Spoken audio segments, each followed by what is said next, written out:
Siapa sangka, hanya karena rasa penasaran, satu keluarga malah menemukan kebenaran yang mengubah hidup mereka selamanya. Kisah ini penuh dengan kejutan, konflik batin, dan pelajaran hidup yang begitu mendalam. Penasaran? Yuk, simak kisahnya sampai akhir. Siapa sangka, hanya karena rasa penasaran, satu keluarga malah menemukan kebenaran yang mengubah hidup mereka selamanya. Kisah ini penuh dengan kejutan, konflik batin, dan pelajaran hidup yang begitu mendalam. Penasaran? Yuk, simak kisahnya sampai akhir. Sebelum kita lanjut, jangan lupa untuk like, komen, dan subscribe channel ini ya, supaya kita bisa terus berbagi kisah-kisah inspiratif lainnya. Dan jangan lupa tulis doa terbaik kalian di kolom komentar. Siapa tahu, doa kalian diijabah oleh Allah. Malam itu, Andi duduk termenung di depan layar ponselnya. Hujan rintik-rintik di luar jendela membuat suasana semakin sunyi. Ia baru saja menonton sebuah video tentang Islam, dan entah mengapa, ada sesuatu yang mengusik hatinya. Apa sih yang sebenarnya mereka yakini? Gumamnya pelan. Ia bukan seorang Muslim. Sejak kecil, ia dan keluarganya hidup dalam kepercayaan yang berbeda.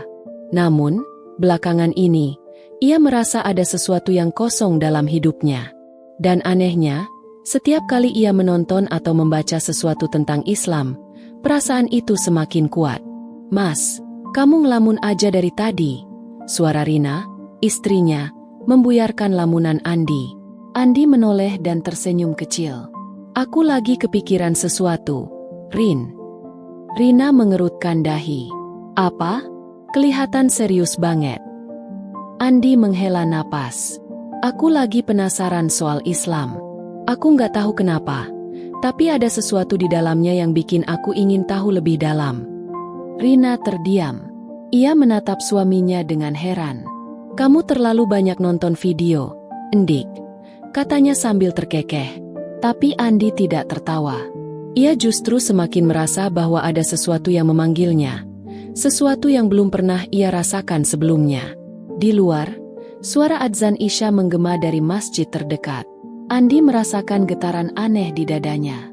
Suara itu terasa begitu menenangkan, meski ia tak memahami artinya. Ia menatap ke arah jendela, lalu berkata pelan, "Rin, aku mau cari tahu lebih banyak soal ini." Rina menghela napas panjang. "Kamu yakin? Ini bukan hal kecil, Endik." Andi mengangguk. "Aku cuma ingin tahu. Kalau ternyata ini cuma rasa penasaran biasa, ya sudah. Tapi kalau ini lebih dari itu, aku nggak mau menyesal karena nggak mencari tahu." Suasana di antara mereka mendadak hening. Hanya suara hujan yang terdengar, jatuh membasahi genting rumah mereka. Rina menatap suaminya dalam-dalam. Ada sesuatu dalam tatapan Andi malam itu yang berbeda. Ia tahu, ini bukan sekadar keingintahuan biasa. Ada sesuatu yang lebih dalam di balik itu.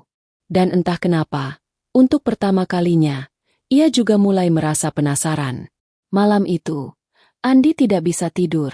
Pikirannya terus dipenuhi oleh pertanyaan-pertanyaan yang tak kunjung mendapatkan jawaban. Ia berulang kali mengingat suara adzan yang tadi menggema. Ada sesuatu dalam suara itu yang membuat dadanya bergetar. Dibaringkan tubuhnya ke samping, matanya menatap kosong ke langit-langit kamar. Di sebelahnya, Rina sudah tertidur lelap, sementara hatinya sendiri terasa gelisah. Sampai akhirnya, ia bangun dan mengambil ponselnya.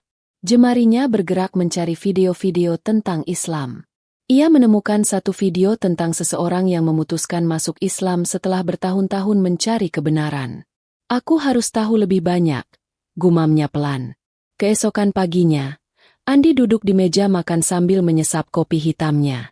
Rina memperhatikannya dengan tatapan curiga. "Kamu nggak tidur semalaman, Endik?" tanyanya. Andi tersenyum kecil. "Dikit." Rina melipat tangannya. "Masih kepikiran soal Islam?" Andi menaruh cangkir kopinya. "Iya, Rin. Aku mau datang ke masjid." Rina terkejut. "Buat apa?" "Aku cuma mau dengar, mau tahu langsung," jawab Andi santai, tapi hatinya berdebar kencang. Rina menatap suaminya dengan tatapan sulit ditebak. Ia tahu Andi bukan orang yang mudah terpengaruh. Jika suaminya sampai ingin mendatangi masjid, berarti ada sesuatu yang benar-benar mengusik hatinya. Ya udah, ujar Rina akhirnya. Tapi hati-hati. Sorenya, Andi melangkahkan kaki ke masjid di ujung jalan. Hatinya berdebar kencang saat memasuki pekarangan masjid. Beberapa orang tampak sibuk membersihkan lantai, sementara yang lainnya duduk berzikir dengan khusyuk. Saat ia ragu untuk melangkah lebih jauh, seorang pria parubaya dengan jenggot putih menghampirinya. "Assalamualaikum, Mas. Ada yang bisa saya bantu?" Tanyanya dengan ramah. Andi terdiam sejenak, lalu menjawab, "Saya bukan Muslim. Tapi saya penasaran. Saya ingin tahu lebih banyak tentang Islam." Pria itu tersenyum. "Alhamdulillah. Rasa penasaran adalah langkah awal menuju kebenaran. Mas, silakan duduk. Kita bisa ngobrol santai di dalam." Andi mengikuti pria itu masuk ke dalam masjid. Hatinya semakin berdebar, tapi entah kenapa, ada ketenangan yang mulai menyelinap di dalam dirinya.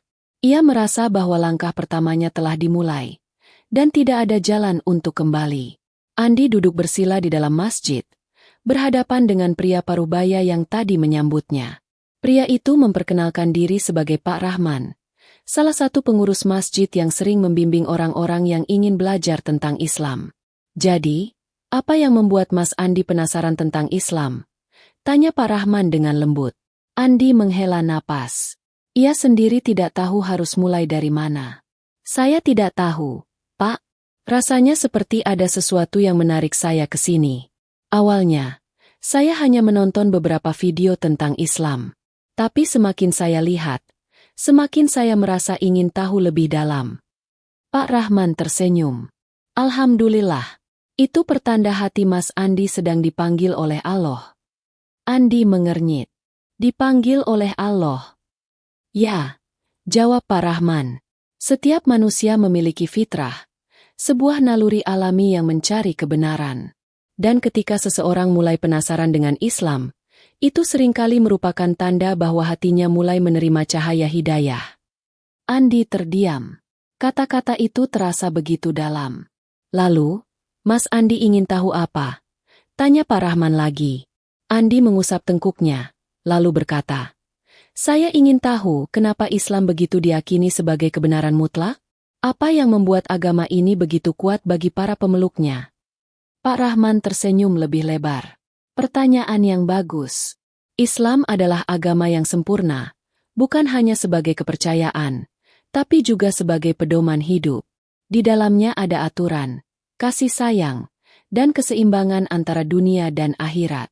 Islam tidak memaksa siapapun untuk masuk, tapi ketika seseorang mencari dengan hati yang tulus, Allah akan membimbingnya menuju jalan yang benar."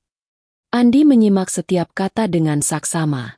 Ada sesuatu dalam penjelasan Pak Rahman yang membuat dadanya bergetar. "Tapi bagaimana saya bisa tahu kalau ini benar?"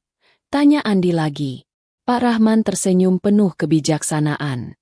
"Mas Andi, kebenaran bukan hanya sesuatu yang didengar, tapi juga sesuatu yang bisa dirasakan di hati. Islam bukan tentang doktrin, tapi tentang bagaimana kita mengenali dan mendekati Sang Pencipta. Coba lakukan sesuatu, berdoalah, minta petunjuk kepada Allah. Jika ini jalan yang benar, mintalah agar hati Mas Andi diberi keyakinan." Andi terdiam. Saran itu terdengar sederhana, tapi ada sesuatu yang membuatnya ingin mencobanya. Ketika ia berpamitan dan melangkah keluar dari masjid, langit senja mulai memerah. Angin sore berhembus lembut, membawa ketenangan yang belum pernah ia rasakan sebelumnya. Ia menatap langit, lalu berbisik pelan, "Allah, jika ini memang jalan yang benar, tunjukkanlah padaku." Untuk pertama kalinya dalam hidupnya, Andi berdoa dengan penuh kesungguhan. Dan tanpa ia sadari, itulah awal dari perjalanan yang akan mengubah hidupnya selamanya. Malam itu, Andi duduk di balkon rumahnya, menatap langit yang dipenuhi bintang. Hatinya masih dipenuhi berbagai pertanyaan. Kata-kata Pak Rahman terus terngiang di telinganya, terutama tentang berdoa meminta petunjuk. Ia menghela napas dalam-dalam, lalu menundukkan kepalanya. Dengan suara yang nyaris berbisik, ia berkata, Allah, jika engkau memang ada, tunjukkanlah kepadaku. Jika Islam adalah kebenaran, bukalah hatiku untuk menerimanya. Seketika itu juga, perasaan hangat menyelimuti dadanya. Tidak ada suara atau kejadian luar biasa, tapi ada ketenangan yang belum pernah ia rasakan sebelumnya. Keesokan harinya, Rina memperhatikan suaminya yang tampak lebih tenang dari biasanya. "Kamu kenapa, Endik? Biasanya kalau kepikiran sesuatu, wajahmu kelihatan gelisah." Andi tersenyum kecil. "Aku nggak tahu, Rin. Tapi rasanya hati ini lebih tenang." Rina mengernyit. "Kamu nggak kepikiran buat masuk Islam, kan?" Andi menatap istrinya dengan ragu. "Aku nggak tahu. Tapi aku ingin belajar lebih jauh." Mendengar itu, Rina langsung terdiam. Ia tidak tahu harus berkata apa. Selama ini, ia selalu menganggap suaminya orang yang skeptis terhadap agama. Namun, sekarang ia melihat perubahan yang nyata. "Kalau kamu berubah, gimana dengan aku dan anak-anak?" Suara Rina terdengar lirih. Ada ketakutan dalam nadanya. Andi menggenggam tangan istrinya dengan lembut. "Aku nggak mau memaksamu, Rin. Aku cuma ingin mencari kebenaran. Kalau ini benar, aku ingin kamu juga merasakannya." Hari-hari berikutnya, Andi semakin sering datang ke masjid. Ia mulai membaca terjemahan Al-Quran, berdiskusi dengan Pak Rahman, dan bahkan mencoba menirukan gerakan sholat. Sampai suatu hari, di masjid yang sama, ia melihat sesuatu yang membuatnya tak bisa menahan air mata. Seorang pria tua duduk di sudut masjid, mengenakan pakaian sederhana dengan wajah penuh keriput. Ia menangis terisak sambil memanjatkan doa. Andi bertanya kepada salah satu jamaah, "Siapa beliau?" "Itu Pak Harun," jawab jamaah itu. "Dulu beliau seorang pemimpin perusahaan besar, tapi bangkrut. Istrinya meninggal, anak-anaknya meninggalkannya. Sekarang beliau hidup sederhana, tapi hatinya tetap tenang karena ia yakin Allah selalu bersamanya." Andi terdiam. Bagaimana bisa seseorang yang kehilangan segalanya tetap memiliki ketenangan seperti itu? Saat itulah ia menyadari sesuatu. Islam bukan hanya tentang ibadah, tapi juga tentang ketenangan hati. Dan perlahan, cahaya itu semakin terang dalam dirinya. Andi semakin sering menghabiskan waktu di masjid, membaca Al-Quran, dan berdiskusi dengan Pak Rahman. Semakin ia belajar, semakin ia merasa hatinya condong kepada Islam. Tapi di sisi lain, Rina mulai merasa cemas. Malam itu, saat Andi pulang lebih larut dari biasanya, Rina menunggunya di ruang tamu dengan wajah tegang. "Kamu makin sering ke masjid, makin sering baca buku tentang Islam. Apa ini artinya kamu benar-benar mau masuk Islam, Endik?" Suara Rina terdengar gemetar. Andi menghela napas dan duduk di samping istrinya. "Aku belum tahu, Rin. Tapi aku merasa semakin yakin bahwa ini jalan yang benar." Rina terdiam, matanya berkaca-kaca. "Jadi kamu mau ninggalin aku dan anak-anak?" Andi tersentak. "Rin, aku nggak pernah bilang begitu. Aku nggak akan ninggalin kamu dan anak-anak, apapun yang terjadi. Tapi kalau kamu masuk Islam, kita nggak bisa hidup seperti dulu lagi. Kita nggak bisa makan di tempat biasa. Nggak bisa ngerayain Natal bareng keluarga. Kamu mau anak-anak juga jadi Muslim." Rina mulai terisak. Andi menggenggam tangan istrinya dengan lembut. "Aku nggak akan memaksamu, Rin. Aku cuma ingin kita mencari kebenaran bersama. Kalau ini memang jalan yang benar, aku ingin kamu juga merasakannya." Rina menggeleng. Air matanya jatuh. "Aku takut, Endik. Aku takut kehilangan kamu." Andi memeluk istrinya erat. "Aku nggak akan kemana-mana. Aku cuma ingin kita bersama-sama mencari kebenaran." Keesokan harinya, kabar tentang Andi yang semakin dekat dengan Islam mulai tersebar di lingkungan keluarga dan teman-temannya. Beberapa rekan kerja mulai menjauhinya. Bahkan ada yang terang-terangan mencibirnya. Saat ia datang ke rumah orang tuanya, ibunya menyambutnya dengan raut wajah penuh kekhawatiran. "Andi, apa benar kamu mau masuk Islam?" Suara ibunya bergetar. Andi terdiam sejenak, lalu mengangguk pelan. "Iya, Bu. Aku sedang mempelajarinya. Seketika, wajah ibunya berubah. Kamu sadar nggak kalau ini artinya kamu mengkhianati keluarga kita? Kamu menghancurkan harapan ibu. Andi tercekat. Ia tidak menyangka reaksi ibunya akan sekeras ini. Aku nggak mau kehilangan kamu, Endik. Suara ibunya mulai bergetar. Tolong pikirkan lagi. Jangan sampai kamu menyesal. Andi menunduk. Hatinya diliputi kesedihan. Ia tidak ingin menyakiti keluarganya. Tapi di sisi lain, ia merasa hatinya sudah menemukan jalan yang benar. Malam itu, ia kembali berdoa. Kali ini lebih lama, lebih dalam. Allah, jika ini jalan yang benar, kuatkanlah hatiku. Jika ini adalah ujian dari MU, bantulah aku melewatinya. Di tengah keheningan malam, Andi merasa hatinya semakin mantap. Ia tahu, keputusannya akan membawa konsekuensi besar. Tapi ia juga tahu, ia tidak bisa berpaling lagi. Keesokan harinya, Andi mencoba bersikap seperti biasa. Ia masih bekerja, masih berbicara dengan teman-temannya, dan masih berusaha membuat Rina merasa tenang. Tapi ia tahu, ada sesuatu yang berubah. Rina semakin sering diam. Ketika ia menatap Andi, matanya penuh kecemasan dan keraguan. Sampai suatu malam, Rina tidak bisa menahan lagi perasaannya. Endik, kalau kamu benar-benar masuk Islam, aku nggak tahu apa aku bisa tetap di sisimu. Andi terdiam. Kalimat itu seperti pisau yang menembus hatinya. Rin, kamu istri dan ibu dari anak-anakku. Aku nggak akan pernah ninggalin kamu. Tapi kita berbeda. Endik, kamu memilih jalan lain. Rina mulai menangis.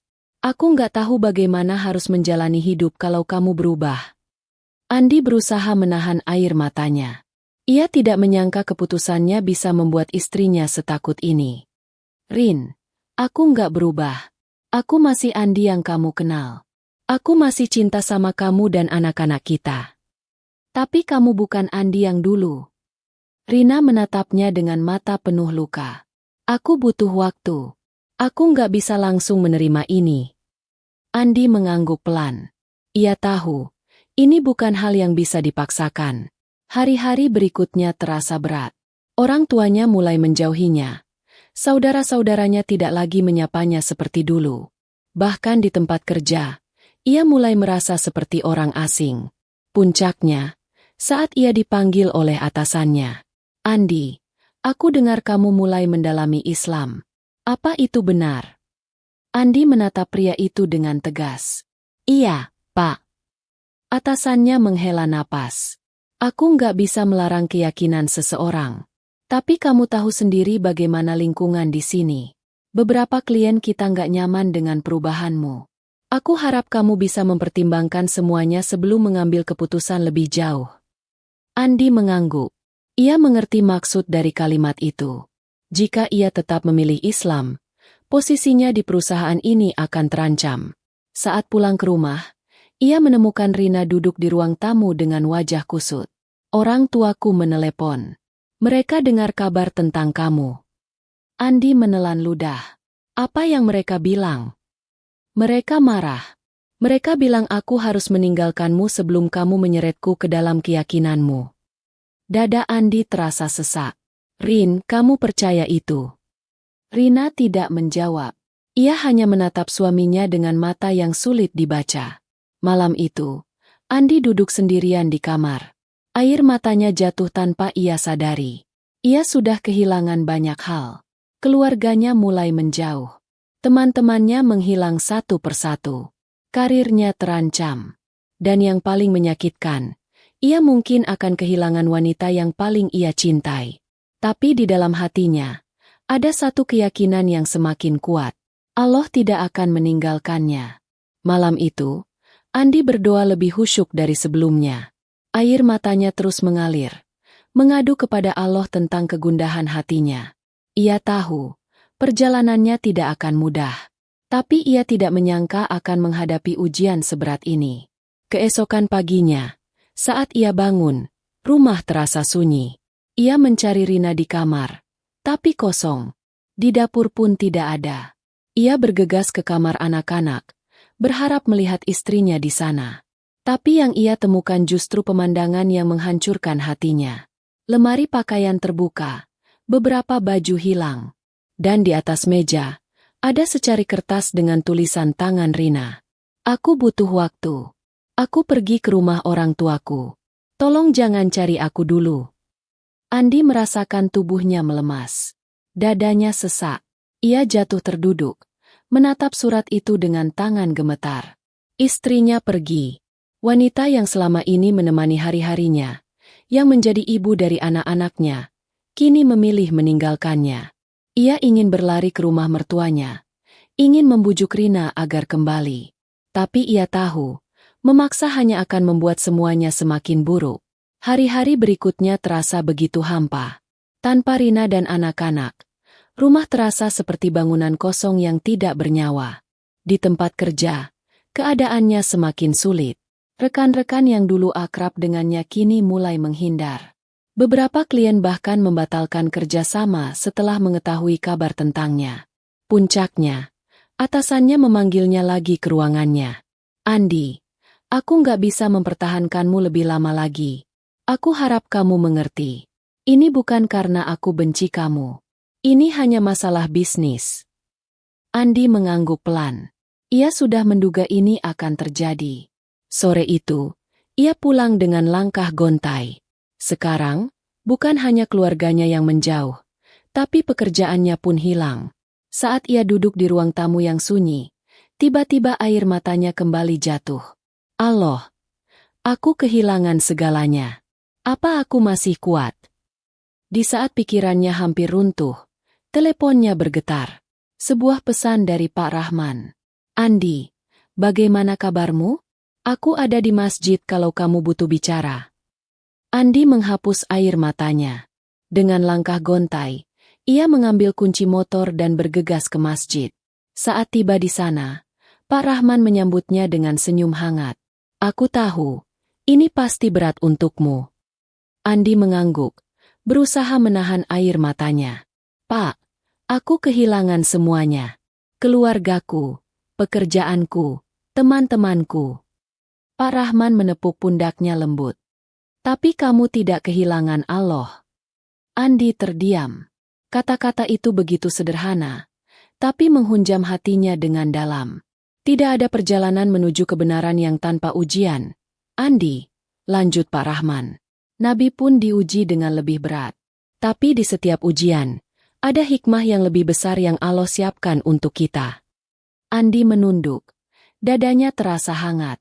Untuk pertama kalinya sejak semua ini terjadi, ia merasakan ketenangan. Malam itu, ia membuat keputusan besar. Ia akan tetap teguh pada jalan yang telah ia pilih. Tak peduli seberapa berat ujian yang menghadangnya. Sungguh, hidayah itu datang dengan cara yang tak terduga. Teman-teman, semoga kisah ini bisa menginspirasi kita semua untuk terus mencari kebenaran dan mendekatkan diri kepada Allah. Jangan lupa like, share, dan tulis doa terbaik kalian di kolom komentar. Sampai jumpa di kisah inspiratif berikutnya. Wassalamualaikum warahmatullahi wabarakatuh.